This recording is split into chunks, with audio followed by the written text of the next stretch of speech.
Welcome to Occasional Randomness. I'm your host, Eric Scott, and joining me, as always, is my fellow co-host, someone who's not an art critic, Jason Johnson. Does that mean that I can convince you to buy one of my fine works of art? I probably should warn you that I can't even draw stick figures, so probably not even any happy little trees over here or anything like that. It's junk. It's really junk. Yeah, but do you use paint or do you use your own blood for your drawings? Which one? Uh, well, it's not my blood. All right, so this time around we'll be finishing season 1 of Daredevil Born Again on Disney Plus, and that will be episodes 7 through 9. And as we mentioned the last couple of times, due to all the wonderful things coming out lately, our trip through Farscape season 4 will continue soon? Question mark. Sometime Yeah, eventually. we're definitely in the golden time of everybody throwing good content at us right now. So we'll have to decide how we want to do that, but we'll get there. We promise. Yep. Still have 11 episodes to go, or 12 episodes to go, plus the Peacekeeper Wars. So still plenty of stuff to talk about. We'll get there. And our little plug that we always do here. If you like what we do here, please give us a like or a review wherever you listen to this at, or help spread the word. Let people know about us. We'd appreciate it. Every little bit helps. Yep. All right. So we'll just do a little recaps here and then jump on into the lots to talk about because lots happened in these 3 episodes. All right. So let's see. We'll start, I guess, at episode 7 because that's where we're starting. Well, we did end at 6, so 7 would be the Yeah, that's logical next step. yeah, makes sense. Episode 7, Art for Art's Sake. A recuperating Angela tells the police that Daredevil saved her life and tells them where Muse's lair is. Detective Kim reports to Fisk, who's apparently very angry that Daredevil has returned, and she says that the primary suspect for Muse is a troubled young man named Bastian Cooper. Meanwhile, Luca asks Vanessa to return to her criminal activities behind Fisk's back. In a session with Heather, Bastian thanks her for helping him to embrace his true identity. She realizes he is Muse, and Bastian knocks her unconscious. Matt and the Anti-Vigilante Task Force, or AVTF if you're into acronyms, separately find paintings of Heather in Muse's lair and go to save her. Daredevil arrives first at Heather's office and rescues her in a wonderful, brutal fight scene that we come to expect from Daredevil. As the task force prepares to enter, Heather fatally shoots Muse before passing out. Matt stabilizes her before the task force arrives. However, Fisk gives credit for stopping Muse to the task force and publicly declares them to be heroes. There's a first time for everything. Hey, you know. And Daniel threatens BB into removing eyewitness mentions of Daredevil's involvement in the incident from her blog. And then finally, a recovering Heather tells Matt that she heard Daredevil say her name.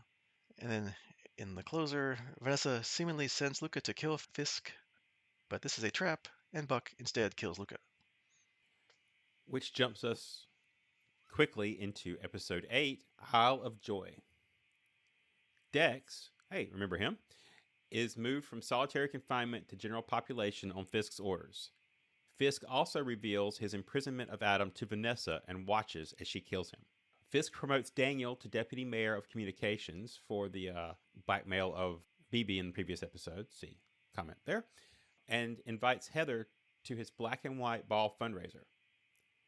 Matt realizes that Fisk is Heather's patient, further straining their relationship as he contests her anti-vigilante views. Then, at Josie's bar, Matt learns that Foggy was celebrating an impending court win the night he died. Believing Fisk hired Dex to silence Foggy, Matt interrogates Dex and injures him. Dex later kills his doctor and a guard before escaping prison. At the ball, Fisk blackmails Jack Duquesne, who is a sword-wielding vigilante swordsman, and other socialites into supporting his port project. BB, who's aware of Fisk's involvement in her uncle Ben Urich's murder, asks Commissioner Gallo to help bring down Fisk and the task force. Matt deduces that Vanessa hired Dex to kill Foggy and confronts her. As Fisk starts to tell Heather that Matt is Daredevil, Dex arrives and shoots Fisk. Matt jumps in front of the bullet and is critically wounded. You know, you have one job, just stand there and the whole series is over, but nope. And that leads into episode 9, Straight to Hell. Flashback to a year and a half earlier, where Vanessa asks Dex to kill Foggy, who she says is working on a case which could expose her activities in Red Hook, in exchange for Dex's old life. Back in the present, seconds after last episode, Dex escapes the ball and Matt is hospitalized. Fisk cuts off power to New York City and orders Buck to kill Matt, who escapes to his apartment, finding Frank Castle there. Both of them fight the task force officers who have come to kill them, including Cole North, who has been revealed to be Hector's murderer. The pair reunite with Karen, who asked Frank to protect Matt after learning of Dex's escape. Matt and Karen track down Foggy's case and discover the Fisks are trying to establish a city-state in Red Hook. Frank, all on his own, fights the task force in Red Hook but gets captured. Fisk's campaign director, Sheila Rivera, exposes Commissioner Gallo's attempt to undermine Fisk, who brutally kills him. And yes, he does. Fisk declares martial law, outlaws vigilantism, and imprisons Jack, Frank, and other dissidents in Red Hook. He offers Heather the position of mental health commissioner, which she accepts.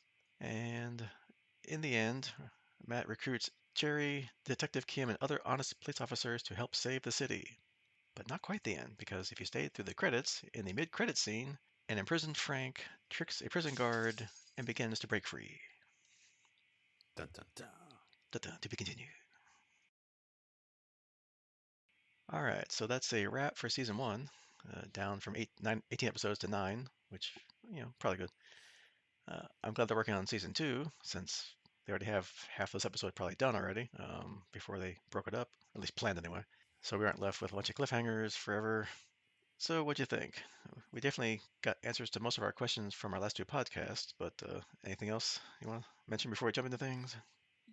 Probably just an overall statement here that I may be a bit biased with this series because, our previous experiences with Punisher and Daredevil and all that in our previous podcasting lives. But I'm thoroughly enjoying it. You're right. They left us with quite a few pieces hanging, and they answered a lot, but pretty serious cliffhangers here at the end that there's obviously got to be a lot of resolution to.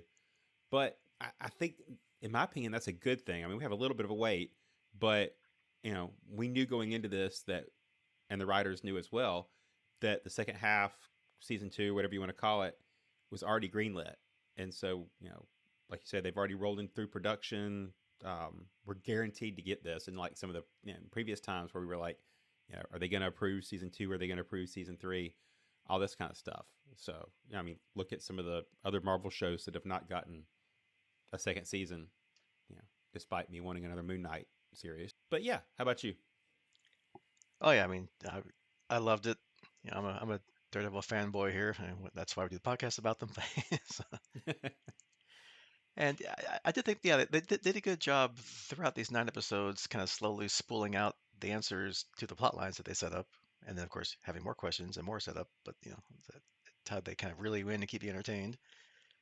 And they definitely surprised me with a few of the character twists that we'll get into, like with Vanessa and Fisk's campaign director Sheila. I didn't see that coming. Yeah, I mean, overall, I wasn't really like annoyed with the plot lines or wishing they would just get on with it. You know, any particular plot line kind of dragged, other than getting back into costume, which we talked about before last podcast. Kind of like the hallmark of Daredevil has always been, their fight scenes, which are like kind of like brutally real, and they didn't disappoint in these last episodes. And of course, especially when you bring Frank the Punisher into things, that kind of ramps things up a tad. So, I guess if I had not a gripe, but just like oh, okay, I wish I would have done more. Is kind of a little bummed that Muse wasn't really much more than almost like a distraction in this episode or this series. He wasn't more of a major piece of the season.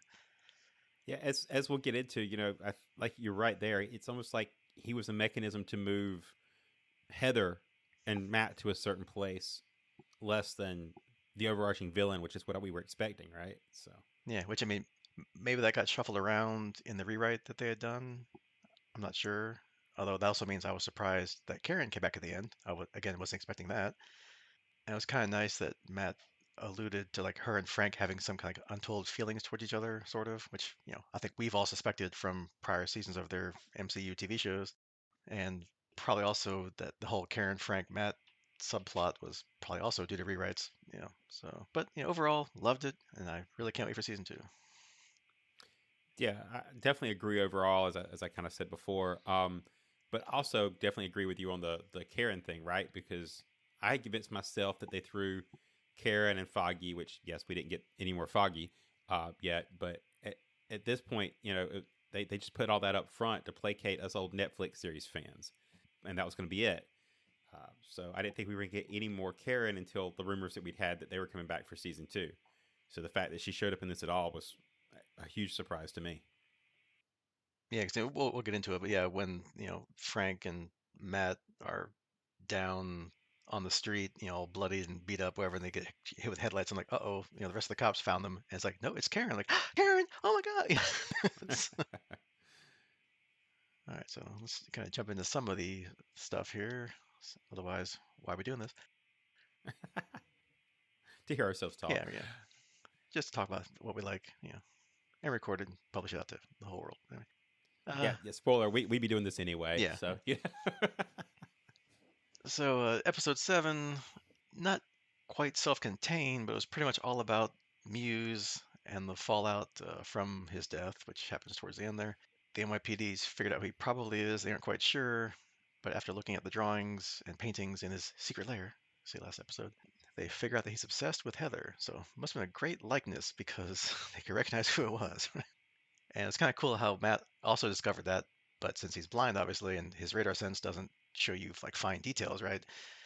That he felt the paintings, and I guess because they're actually paintings with like relief and depth, it wasn't just a drawing, kind of, he could recognize it, that it was Heather's face, which I guess that's thanks to a flashback scene or a scene before of him feeling her face before they went to work. So great job hanging that lantern on what happened. But so I guess it's kind of a good thing Muse wasn't an abstract artist, huh? Otherwise, who's this woman? Is a woman? We don't know.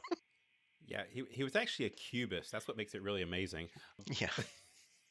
But no, I mean, yeah, there was definitely a Chekhov's face touch, right? When they have the scene of them, being slightly romantic before in the apartment before all that kind of stuff gets broken out into. Um, so yeah, it was a little bit, but I was able to roll with that. It kind of like okay, they were showing that to show that he would be able to recognize it by touch. I did want to go back and call out though that that scene where where Matt, I'll specify my he, returns to the secret lair, and he starts looking at the paintings. They used another one of those Billy Club drop in Spider-Man like entrances, which I just kind of laughed at. I was like, that's I don't know why they're doing that this season, but it's kind of funny to see him just kind of like swing in on a Billy Club like he's Spider-Man. Yeah, and of course, the crooked cop Powell comes in at the end. He like bangs the billy club off the thing off his face and knocks him out and leaves. so, That made the whole scene worth it yeah, right there. But yeah, so wrong place, wrong time, dude. And yeah, as we mentioned, or I mentioned before, we have another great fight scene, which Daredevil does great between Daredevil and Muse in a confined space again in Heather's office. with his super taekwondo skills, which were called out. hmm Although I may have to watch it again or whatever, but I don't know if Heather really had to kill Muse necessarily. I can't remember if he was going for the gun or she was. I can't remember, but where she was trying to save Daredevil. I don't know, whatever. But it does lead to some good scenes later with her trying to come to grips with killing somebody, and then her and Matt's differing views on vigilantes. I'm like, yeah, one kind of saved you, sort of. So you might want to be appreciative of them, but whatever. And we'll get to that, I'm sure, here in a minute. And I kind of loved how Fisk, of course, pivots to, well, let's credit the Anti-Vigilante Task Force instead, and that way we can push them publicly and get them out there and like, hey, look, the city's helping stop this infestation of illegal activities by vigilantes. And I guess Daniel's getting a little more power hungry or emulating Fisk more. I don't know, but he manages to get BB to bury that part of her story, which I'm not sure what to think about that. Like, was she really scared of him, or did she just do it to still kind of get her inside info because she has, he's one of her friends, so to speak. So she's still trying to like schmooze him, or just okay, sure, so that he'll still keep feeding her stuff so she can report on it. I don't know. I mean, I don't think at this point she has much of a reason to be scared of Daniel or Fisk yet. I'm not sure. Well, I think, and I think we get it kind of pointed out when she has the later conversation with the chief there, that you know it's like a long con, because I had the same thought when I first watched it, right? That I'm like, why is she agreeing to this? Like, does she have no ethics, or does he have something better on her than we're seeing? You know, what's the point here? But you know, I think we're, and hopefully we'll see more of it next season, in the second half. That she has a long con going where a lot of this is her just trying to get in so that she can start working on revenging her uncle. So I don't know. Yeah, she's somehow get evidence that Fisk killed Ben, or just what he's really doing as mayor now, or is he still really, once a criminal, always a criminal kind of thing, or whatever. But yeah, I'm thinking she's smarter than she's letting on. So Yeah, I agree with that analysis. The other thing I wanted to, and I think we'll do some deeper dive. I would keep saying that, but we'll circle back to this one when we kind of wrap up the show. But I, I'm struggling here with Heather, and like I say, we'll get into it a little bit. But these last couple episodes, as we walk through them, I just kind of question how her character is playing out in them. So kind of keep that in mind as we walk through the rest of it. And I want to get your thoughts at the end on where she ends up. okay, yeah, I've got some ideas or things to say about it. Yeah, okay. Yeah. And one of the twists that I mentioned that I didn't see coming, or they kept it pretty close to the vest, and played it up pretty well, was what side was Vanessa really on? You know, when she meets with Luca, and he's like, hey, why don't you, go back and do your old stuff, and maybe get rid of your boy there. It's like, was she? And then I'm thinking like, well, was she really mad enough at Fisk for leaving their criminal empire behind to become mayor for whatever he's doing, because he hasn't really told her yet, and being away from her for a while, I guess after he got shot in the face by Echo and whatever else that, and she had her little affair with Adam or whatever. Like, would she really have tried to kill Fisk? That kept me guessing. And of course, it's not going to work, right? Because otherwise, again, he's a main character, and you can't just, have him, killed in the shadows, right? That wouldn't be fitting. But it's still going to have me up until the point where, he's sitting there in his, restaurant all to himself, eating his dinner, and Lucas sneaks up behind him, and suddenly he gets shot down by Buck, who's like in the shadows in front of Fisk. Like I had to watch that like twice to figure out where'd the bullet come from. Like I didn't see where it happened the first time. It was so fast. And another mystery that we've got resolved is we know where Fisk eats most of his dinners now, or at least his main dinner. I guess before his second dinner later in front of Adam in his secret lair. So, Yeah, and after second breakfasts and third yeah. breakfasts. Yeah, so this is one where I'm going to admit to completely having this one wrong. I had Vanessa pegged as kind of the new kingpin, quotes around kingpin, but I was expecting that there was going to be a major build up between the two of them, and like you said, I didn't think the actual attempt on Fisk was going to work out, but because we got to have the character, but I thought maybe it was legitimate, like she was actually setting him up to get him, start taking some shots and start putting Fisk on the run and all that. And maybe even in the second season, we were going to get a war between her and Fisk as they compete over the kingpin of crime role. Him in the mayor's seat and her trying to run a criminal empire. Um, but as we get to with the Atom resolution, they definitely got me on that one. So I didn't see it. I didn't see how that was going to play out at all. Yeah, so they did a pretty good job in the misdirections, or the not playing their hand too far. So it's cool. I like when you're so involved in it that you don't see things coming. And then we get the last two episodes where everything happens. So, Because it's been a quiet TV show up until yeah, this I mean, point. seven episodes. It's like, yeah, okay, where's really something really gonna happen right now? And we kind of like learn much of the secrets that we've been guessing on these last seven episodes. Get into Fisk's ultimate endgame. But quick, back to Adam. Apparently, Fisk and Vanessa have a kind of a reconciling moment and he starts to bring her into what his plan is, and yeah, I guess she could either let Adam go or shoot him. Fisk, I guess, gives her that option, and still wasn't quite sure if she was in or not in or whatever. So I'm thinking like, okay, she might pull the gun and point it at Fisk, right? But nope, turns around, shoots Adam in a cell, and okay, didn't see that one coming. Yeah, this is where things, I thought we're gonna blow up. Ha ha ha. They did for Adam, but like he said, this was where I was still tricked. Like I really was thinking there was gonna be a larger play out between the two of them, and you mentioned going back and rewatching the last scene. This was the one that I had to go back and check because I missed the gun key setup the first time I watched it. And but yeah, there's like the gun on the table, the key on the table, and she has a choice of releasing him, which Fisk acts like he's gonna let him go, or the gun, and she chooses the gun, and it's like, okay, from then on, no more marriage counseling, no more anything. Like we're back to good, and that was kind of an interesting way to fix your relationship. But Yeah, although I guess fitting for who they are. right, right. I started to say something like that. Like, yeah, I guess that for them it works, but normally that's not how you kind of resolve your marital counseling needs. Yeah, and I'm sure if she would have let him go, then he would have walked outside and got capped by Buck or somebody anyway. So Oh yeah, Buck was standing right there. It yeah. was So, in the shadows. mhm. And let's see, keeping on with the Fisk master plan as it's unraveling here, or not, as we're finally seeing what's going on. Fisk has Dex moved from solitary to general population. I'm guessing with hopes that because he was a former federal agent, that prisoners just love that, so that he would get killed by the other prisoners, especially since he's got his big glove things on, so he can't actually throw things and use his abilities.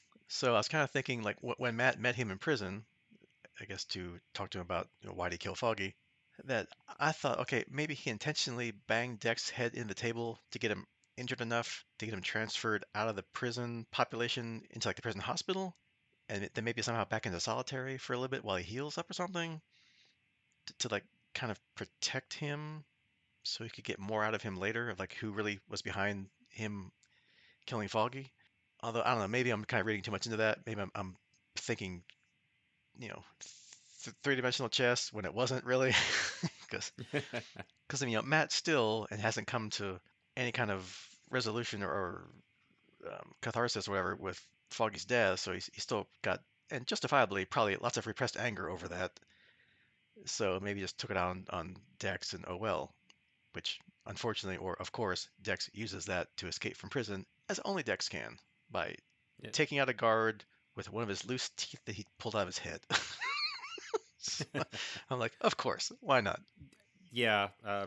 So that was one of my major questions for this as well. If I have like, you know, again, I'm not even going to call it a quibble, but like trying to understand the justification and what happened.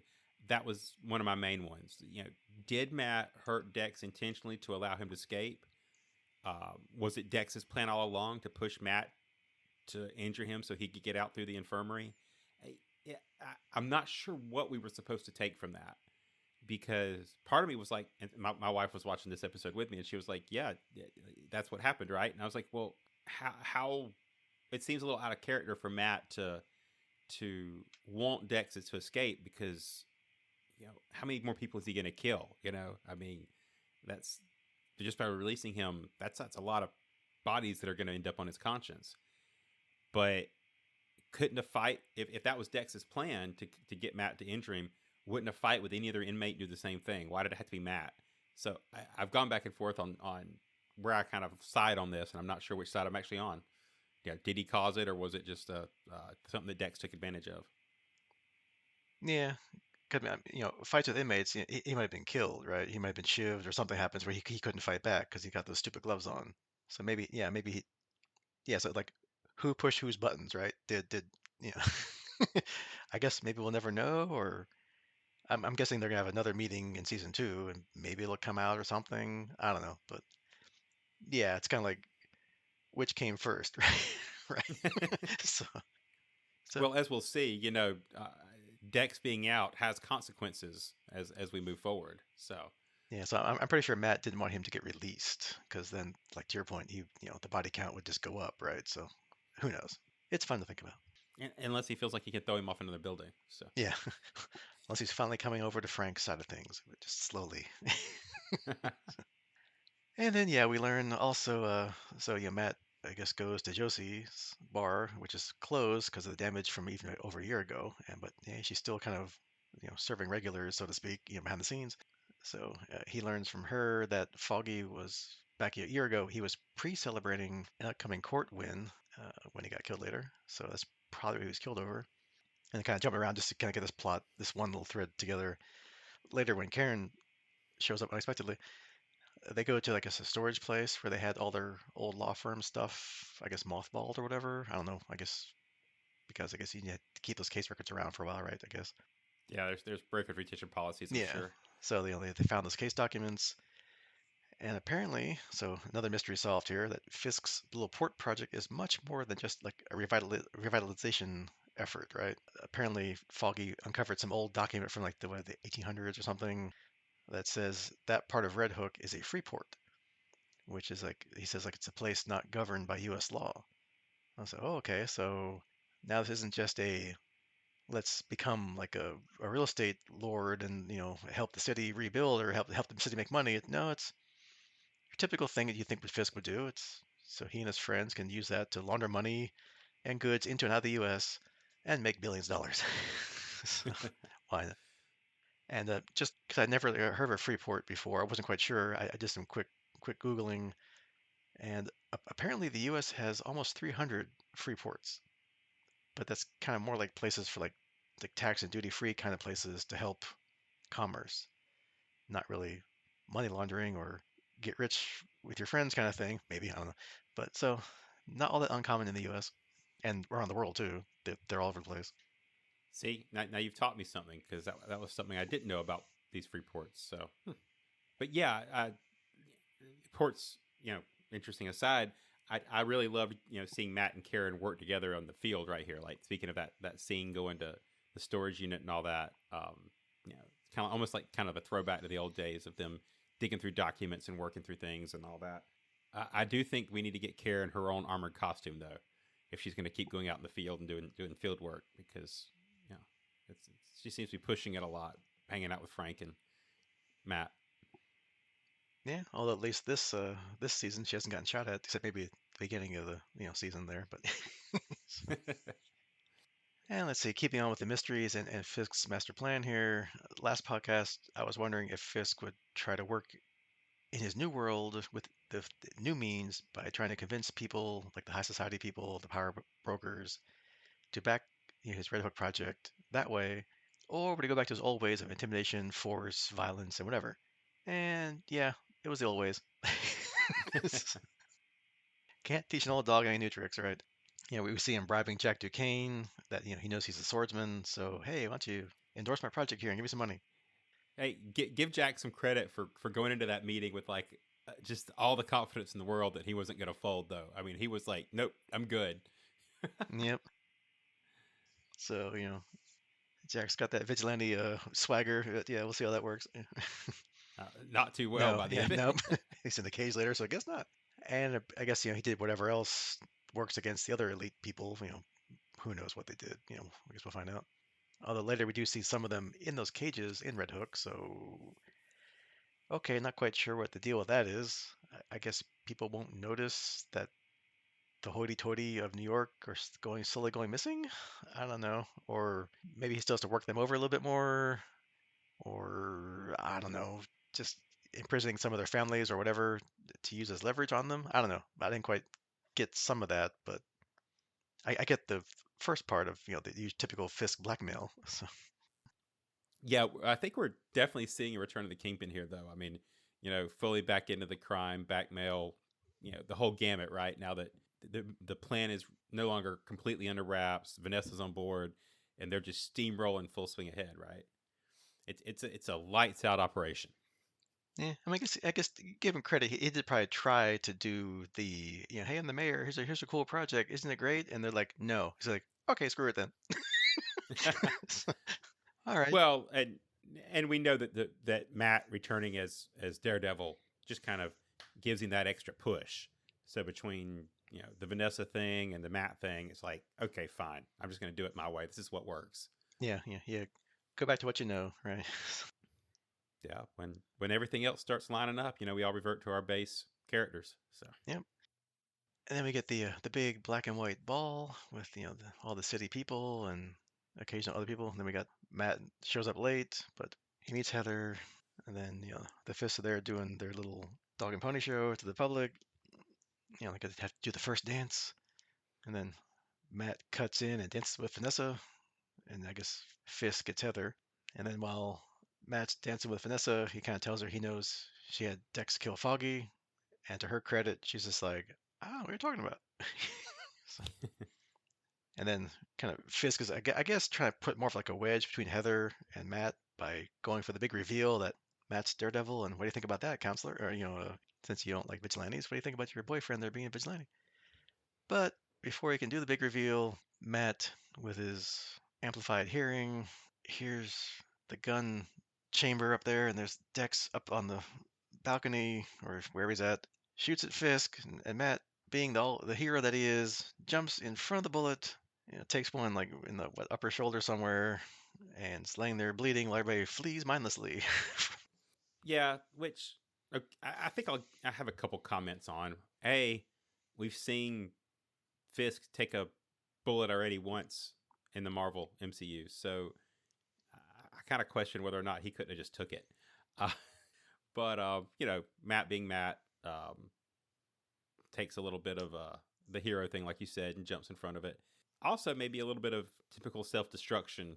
Matt's not known for thinking things through, or not letting his emotions get the better of him. And I think we see that play out with as soon as he realizes that it was Vanessa and not Fisk, which he thought it was Fisk all the way up until I think like right before the dance. And it's just like as soon as he gets the chance and puts it together, he just cuts in and starts dancing with Vanessa and to have that chat. And it's like, here we go. Yeah, because you think that, oh, Matt saved the mayor's life, and then he's not really that bad after all. Nah, Fisk doesn't care. But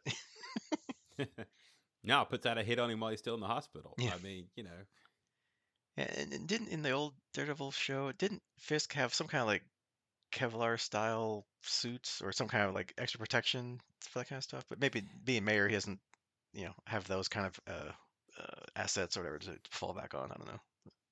yeah, they've played with different things throughout the comics with Kingpin because obviously, as with most comics, depending on who's writing and doing the stories, the power levels of all the characters always fluctuate, right? But he's been presented as super thick, super dense, almost not quite impenetrable, but so solid that he could easily take a shot, right? Whereas in this version he seems to be a little more human. So is it the suits? Is it just his from working out or eating Italian? All the above, Uh, but yeah, it's been represented multiple different ways depending. So yeah, it wouldn't surprise me if he didn't have an armored suit, not Tony Stark level armored Hmm. suit, but you know what I mean, Yeah, a reinforced business suit. but it makes it more dramatic that Matt jumps in and saves the day. And yeah, I guess to your point, yeah, now that Daredevil's back, interfering with things, and is after Fisk or Vanessa or both, Fisk tells Buck, "Yeah, why don't you go kill Matt in the hospital there? Just make sure he kind of doesn't wake up again." And again, super hearing Matt hears Buck coming down the hallway, and I guess figures out that's who he is, and he's coming for him, and sneaks out of the hospital. Although I thought I saw when he got to his apartment, which I wasn't sure where he was at the point, but I thought he was maybe in the hospital somewhere. But no, he went back to his apartment. So did he go across town wearing his hospital gown and nobody seemed to notice? They I guess it's New York. I mean, so that's not the worst thing people have seen, probably. Well, he had to because Frank very much so calls him out on what he's wearing to the fight. So Yeah, I mean, granted, it was a blackout, so maybe some guy walking down the middle of the street when it's pitch black wearing a hospital gown, no one can see that. I don't know, yeah, but whatever. he did his Spider-Man swings across the building, so he never actually was at street level. Yeah, but yeah, so he gets back to his apartment, and of course he's like, Frank's there, and of course Matt knows Frank's there. So it's funny. And I guess he tells Matt that someone sent him to help protect him from Dex, which of course that's not their worry at the moment. So But convenient. yeah, but it gets them both in one place because since Buck failed to get Matt at the hospital, they've sent the whole Vigilante Task Force over to Matt's apartment, and a bunch of them come running in with guns. And one of them, the Cole North one detective guy or whatever, at the end, after everybody's in pieces on the floor or beat up or unconscious or dead, says that he was the one that killed Hector. And you can see Matt, getting all, angry and riled up, and you can tell he really wants to kill him. With Frank's like, egging him on, like, you want to do it, it's the only way to handle it, do it my way. But stops himself and just knocks him out instead. Frank's like, no, you really got to wake up and get with my way of handling things. And as Matt turns, I guess, to have that discussion, and once again of like, we're not doing this. From out of somewhere, a grenade comes in. I don't know from where, and they dive off the building before like the entire floor Matt's on apparently blows up. I don't know. It's a big grenade. Yeah, he's definitely apartment shopping. Yeah, right. And like I said before, they're in the middle of the street trying to slowly walk away, and they get hit with some headlights. They turn around. I'm thinking it's the rest of the police, but nope, it's Karen. Hey, and helps them escape. So two questions: who either launched the grenades into the apartment, because it wasn't just the first explosion; another two or three happened after that. So who did that? Because it wasn't the guys in there, because they're all dead right now. Was that Buck maybe cleaning up loose ends or setting up something else? I don't know. And of course, we both said we were surprised to see Karen there. I thought her parts were done with the season. So yay, she's back. Yeah, that was definitely a nice surprise. Uh, yeah, speaking of Matt and Frank, I love that we kind of always get the two sides of the coin, when they're with each other, right?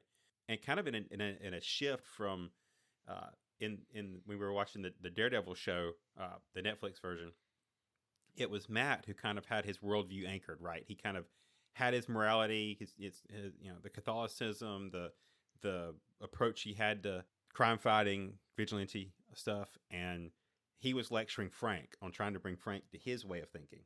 Now we have Frank, fully embracing the Punisher persona. He's been through 2 seasons of his own show since that point, and now it's Matt who's questioning his approach, and Frank kind of pushing the whole way, like you say, kind of egging him towards his way and telling him to get on board.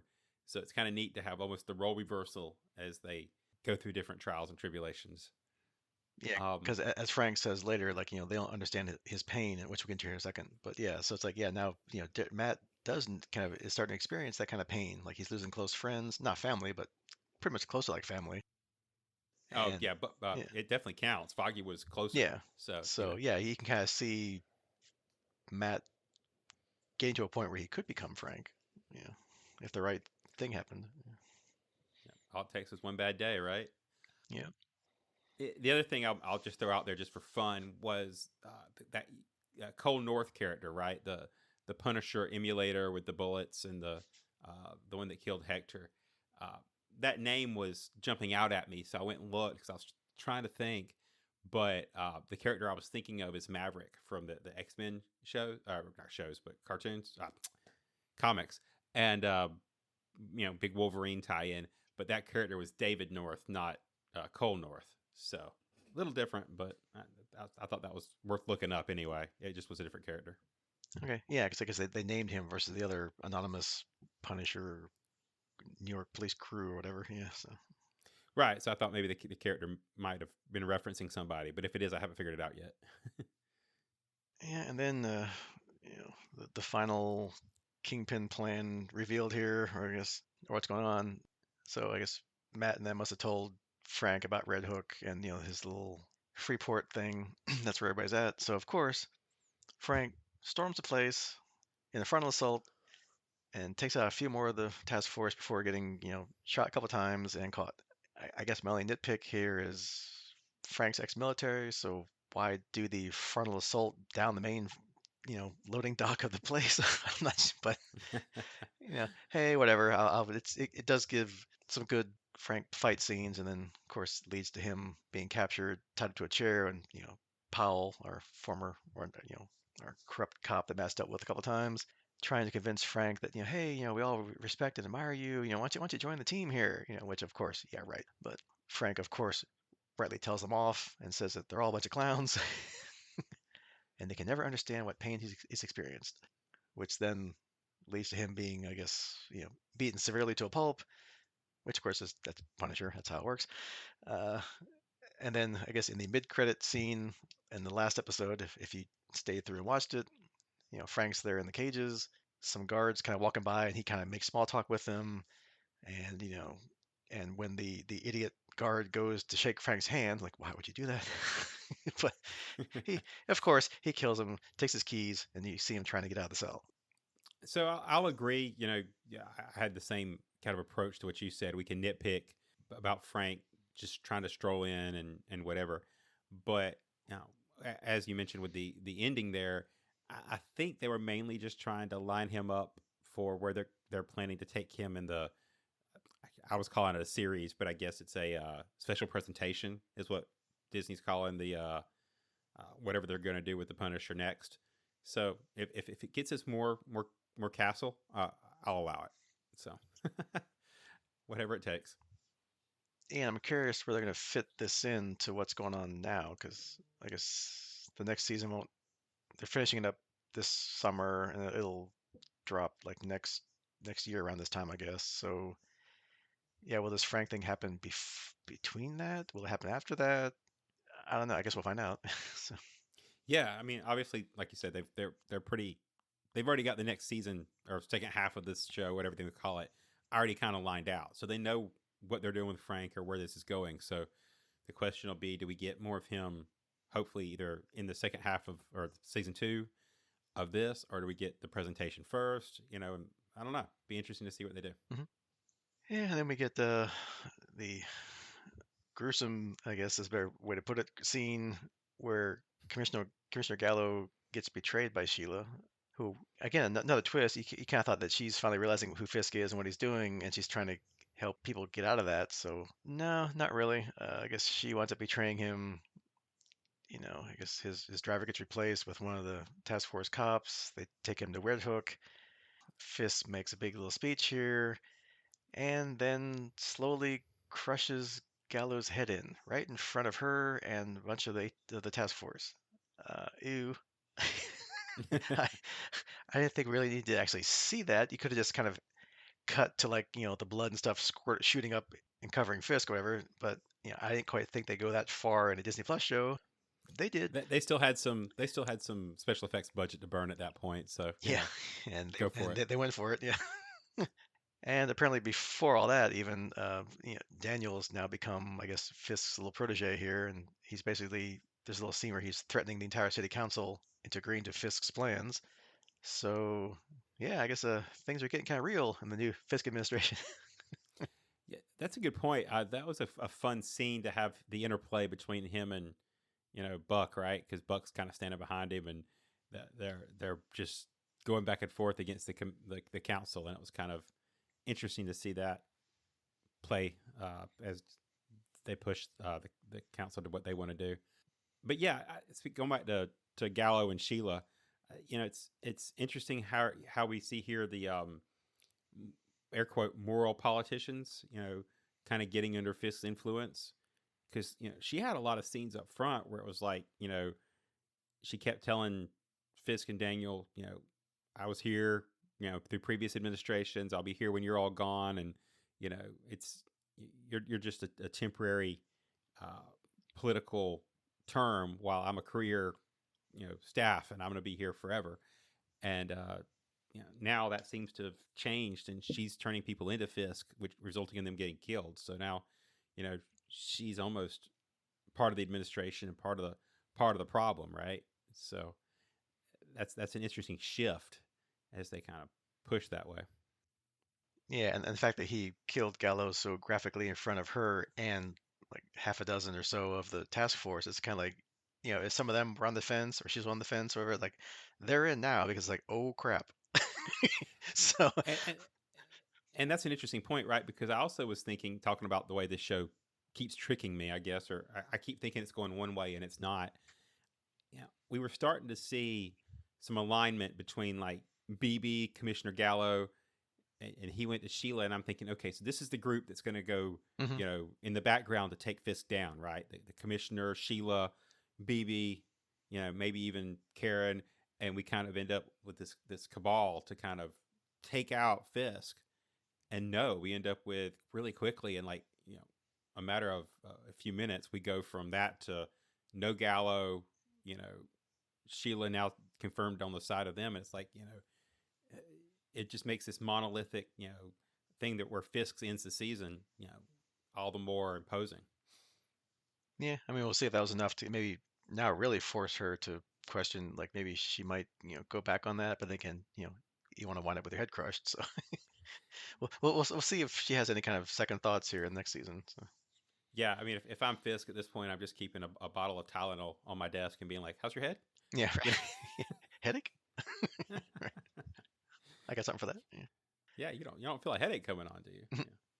And yeah, some of our final scenes here, we get, uh, Matt's seeing what's going on, over in Red Hook. Karen sees them, and like, just basically armored vehicles everywhere, tons of the task force, which I guess grew a lot more than we saw in the one hangar earlier, wherever they were. So I guess, Fisk is recruiting some more. Yeah, but she gets Matt to realize that no, you can't just, blaze in there and save Frank and stop Fisk. It's like, you're hurt. Like he can barely, he's got basically one functioning arm more or less because he still, took a sniper bullet to the shoulder, so he's not anywhere near 100%. So I guess to fine, they leave, and later in the Josie's bar, Daredevil comes out from the back room and is talking to an assembled group of, I guess, good and honest police officers. We got Jerry, Detective Kim's there, other cops in the background, which just we don't know who they are, but they're obviously probably ones that aren't on Fisk's side, and they're going to start talking about how to retake the city from Fisk and the task force. But it's going to take more than them, so they're going to have to get out there and recruit, right? Which, of course, bleeds into season two. So who else do we think that they're going to recruit that's not already on the show, right?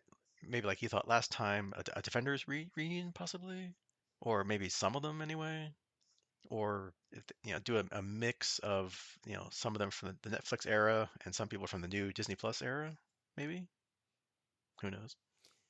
Yeah, yeah. I'm having to temper my hopes here. I think a little bit because yeah, like you said, I would love for them to either go pull a lot of the old Defenders back in from the Netflix shows, you know, bring back some Iron Fist, bring back some Luke Cage or whatever. But I think uh, if I could dream team it, which I did last time, I still want the Moon Knight, Daredevil, um, Frank trifecta. I think that's just like my ultimate show. But in reality, I get the feeling they're going to keep this one focused on Matt and Karen, hopefully. And so I think it's going to be mostly the players we've already kind of got in the city. Working with the honest police forces, you've kind of got it, right? So, we've got a lot of characters they can pull from that maybe, but I don't know. I think it's going to stay more down to earth. And just to kind of wrap up on that thought, I think we were giving Frank a hard time for just blazing in, but to contrast that, Matt was in the same position, right? Matt was ready to just start jumping in too, even as bad a condition as he was. And so I think it shows how important having somebody like Karen there to kind of temper you is, because that was the difference between the two, right? The only reason Matt didn't go in was because he had Karen to be the voice of reason, and Frank didn't have that because he went his own way, and it didn't work out for him. So Hmm.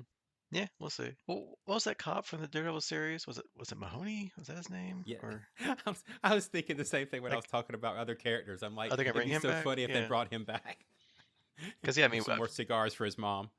yeah, we know that he's there, and yeah, or we got Misty, who wasn't quite a defender necessarily, but she was there, so they can bring her back. Although it'd be great if you bring back Luke Cage. It's like because at this point you need someone who's bulletproof.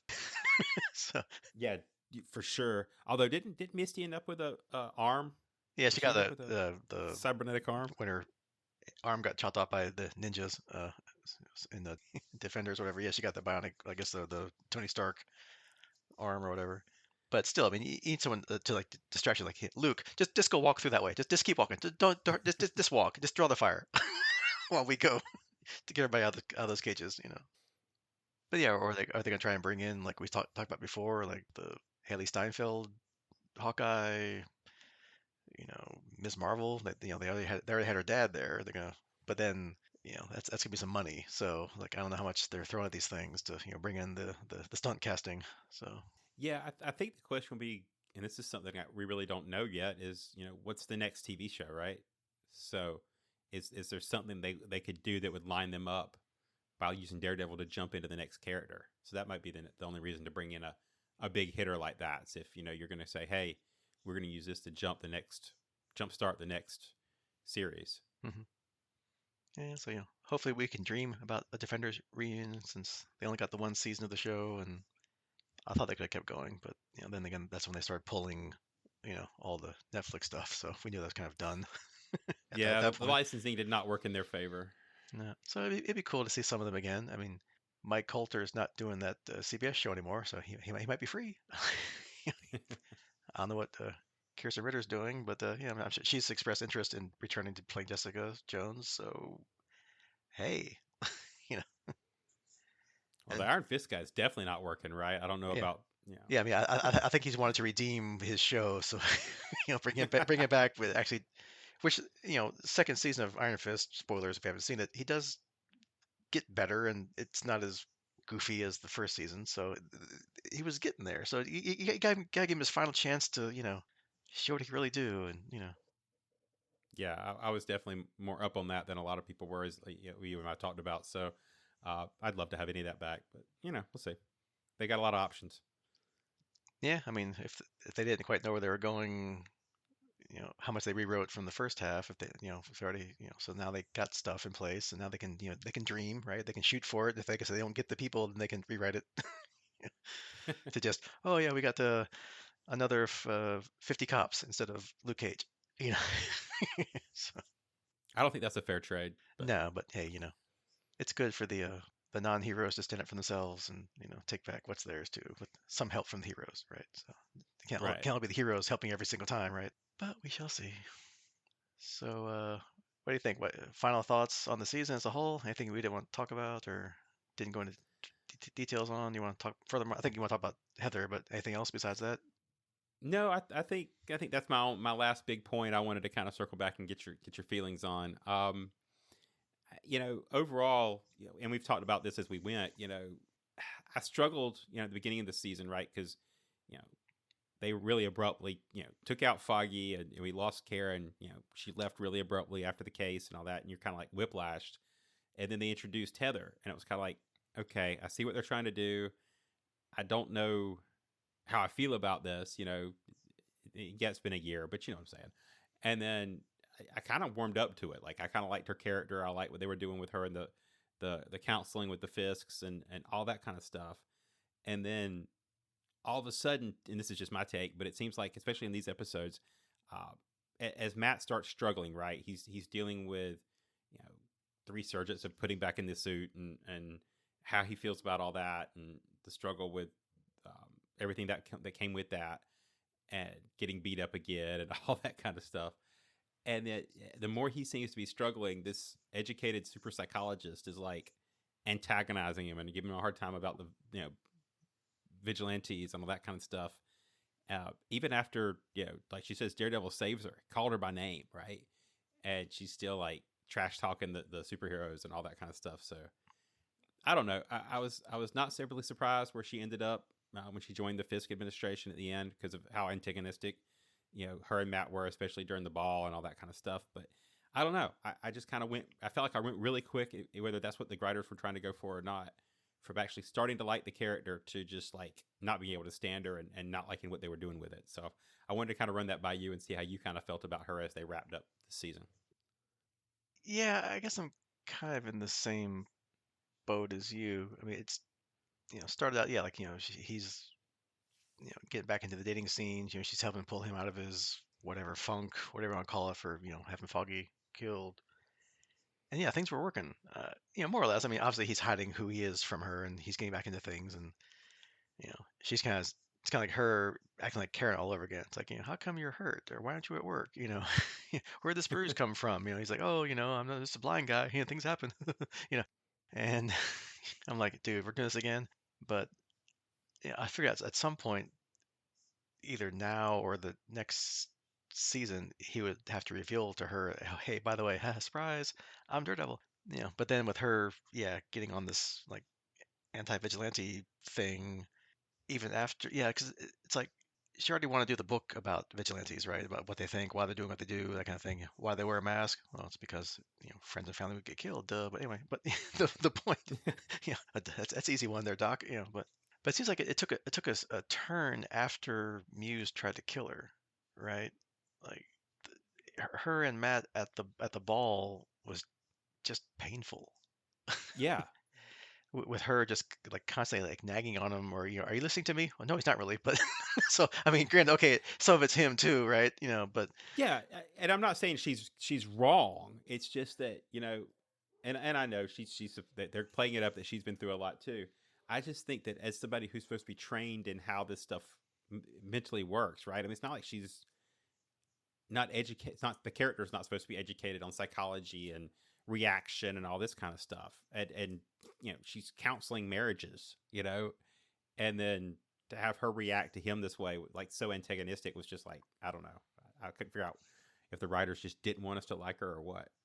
yeah, because like at the ball, yeah, that's where I was kind of like, well, she's just not useless, but it's okay. Obviously she's, Matt's never going to tell her who he is now, and now she's on this mental health task force or whatever. So is Fisk pulling her into his side of things with the anti-vigilante thing, even though he saved your life. Like if Daredevil didn't come swinging through that window, you'd be part of a mural somewhere, right? So yeah, I don't quite get where they're going, other than just having tension that they're still going to date, but he still has to hide who he is, and she's going to have some angle or something. I don't know. So I'm not quite sure where they're going, but yeah. Yeah, I'm usually not negative on these things, but if I want to be negative about it, what I hope is that this wasn't just their quick fix at the end of the show to flip it when they decided to bring Karen back. Yeah. And so it's like, we want to bring Karen back, so we're just going to completely change this character or break this relationship really quick so that Matt's not encumbered with Heather when Karen comes back. Yeah, although they've also dropped the fact, and even Matt said it, and I mentioned it, yeah, that Karen and Frank kind of have like the unspoken tension between sexual tension between them two of them, right? So we talk about their heartbeats being whatever elevated or whatever when they see each other. So it's like if he still has a love interest for her, he knows that her and Frank have a thing or an unspoken thing. So it's like where are you going with that too? Like Yeah, I just maybe it's my Punisher's not supposed to be happy type approach, but I kind of take that as that's kind of neat aside, but I just don't see it ever happening. So yeah. I think they'll keep the Matt Karen thing going, and the Punisher's kind of a neat aside. They may use it for some tension, but I don't think that's where they're going to go with Karen personally. I just don't think it fits long term. I did enjoy their relationship and their interactions in the Punisher show and all that. I mean, they've done a really good job with it. I don't think Punisher works if that's the way they go. Mhm. So Yeah, and plus, this isn't the Punisher show. This is the Daredevil. So if if they go past season two and Karen stays around, then yeah, I mean, she's not going to have the hots for Frank on the side. You don't see Frank anymore. So yeah, I mean, there's got to be something. See, I don't know. Yeah, are they still trying to figure it out? Because they brought Karen back because the fans wanted it, or maybe they had some idea that to bring her back, maybe kind of later. And they just brought it forward because of all the outrage, or the rewrites, whatever they did. I don't know. Or it's just one of those little red herring things that they leave as like, ooh, what's going to happen? She hates him if she finds out who he is or not, or will he ever tell her? Because of all this stuff going on. So it could just be another little plot thing to help you, get all excited and whatever. So, we'll see. yeah, it worked. I talked about it for a good bit. Yeah. So So there you go. Mission accomplished. Writers. Yep. yep, and that kind of sums it up overall, right? I mean, if you can't tell by the end of this recap, personally, this was a great show, and I'm really glad they moved back into the Daredevil and Punisher world. It's great to have all these at least these characters, our favorites from the Netflix series, all back in the officially in the MCU, and you know, hopefully we look forward to more going forward. Yeah, and I was kind of glad that we watched it like we watched it, so I could watch these last three, nonstop, because I would be really, like, oh no, I have to watch the next one. It's not out for another week. No, so I'm glad I got to like binge it to, you know, get my fix in, because otherwise, yeah, I'm like, no, you can't leave it there. Speaking of binging, Yeah, what's coming up next? yeah. So by the time I edit and drop this episode, the first 6 episodes of Andor, the season 2, will have been released, as Disney has gone insane and dropping 3 episodes a week. Again, don't know why. See last podcast, we're confused too. I don't know why they're doing this. So I don't know what we're going to do next time. At least the first 3 for sure. Maybe more. I don't know. It's kind of, we did the whole Ahsoka season in one episode, and that was like an hour and a half. I mean, I don't want to do, or 2 hours, whatever it was. Like, I want to try and It was cover long. 12 episodes of political intrigue, espionage, whatever, secret agent drama, because that's gonna be a lot of plot. So, uh, Well, and spoiler alert for how my life works. The concept of watching another 12, and I am a little farther. I'm ahead of you. I've watched the first couple, but getting through 12 episodes of this show before we do this again, I don't think there's enough bandwidth in my week. yeah, I don't think I can binge 12 episodes in a week. So yeah, so yeah, I don't know. As we're fond of saying, check out the episode title, check out the episode description when you see it, and that's what we did. So, And that's probably about the time we'll know what we're doing. right, So you're not that far behind us. right, because all of you and us, we have no idea what we're doing next time. So, but hey, that's the fun of things, right? Always. It's going to be Andor, probably not Farscape, because we get a little distracted, or things take a little too long if we try and do Farscape plus something in an episode. So yeah, we'll see how it goes. But for sure, the first 3 Andors, and we'll see. Yep. Sounds like a plan. Yeah, See, we did know what we're doing, yeah, more or less. more or So less. that's some of your homework, maybe more, maybe less. We don't know. Watch as much as you think you'll Yeah, enjoy. watch the whole thing and then just come back and as you watch the first 3, tell us we're totally wrong. I don't know.